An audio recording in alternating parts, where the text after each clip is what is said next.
बहुजन विकास आघाडी आणि मनसेच्या कार्यकर्त्यांनी वसई फाट्यावर रात्रीच्या सुमारास काही लोकांना पैसे वाटताना रंगेहात पकडलं।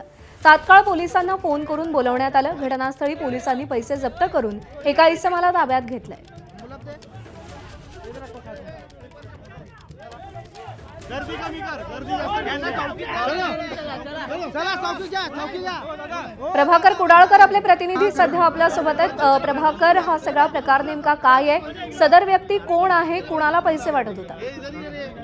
प्रज्ञा, ही जी घटना आहे ही आज रात्री 2:30च्या सुमारासची घटना आहे। मात्र काल ही रात्री 2:30च्या सुमारासच पेलार फाटा जो आहे, मुंबई अहमदाबाद राष्ट्रीय महामार्गाच्या नजीकचा पेलार फाटा, या ठिकाणी एका स्कूटी चालकाला 10 लाखाची रोकड त्या स्कूटीमध्ये असताना मनसे आणि याच बहुजन विकास आघाडीच्या पदाधिकाऱ्यांनी त्या इसमाला पकडलं होतं। आणि आजही रात्रीच्या सुमारास एक स्कूटी चालक जो आहे हा पैशाची पॉकेट जी आहेत ही घेऊन वाटत असल्याचं तेथे जे पदाधिकाऱ्यांना त्यांना आढळून आलेलं आहे।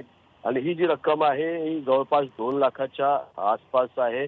मात्र जो हा पैशाचा वाटप होत आहे त्यामुळे कुठेतरी एक चिंतेची बाब जी आहे ही समोर येत आहे। सध्या पेलार पोलिसांनी त्या इसमाला ताब्यात घेतलेलं आहे आणि त्याची चौकशी करतायत की नेमकं हे कोण वाटतंय। मात्र जी प्राथमिक माहिती मिळते की त्याच्याकडनं जी भाजपाची काही जे स्लिप वगैरे आहेत त्या तिकडे मिळालेल्या आहेत। मात्र अजूनही अधिकृतरित्या पोलिसांनी एक कोण इसम आहे आणि कुणाकडून वाटत आहे हे सांगितलं नाहीये। प्रज्ञा, प्रभाकर, धन्यवाद दिलेल्या माहितीसाठी। एबीपी माझा, उघडा डोळे बघा नीट।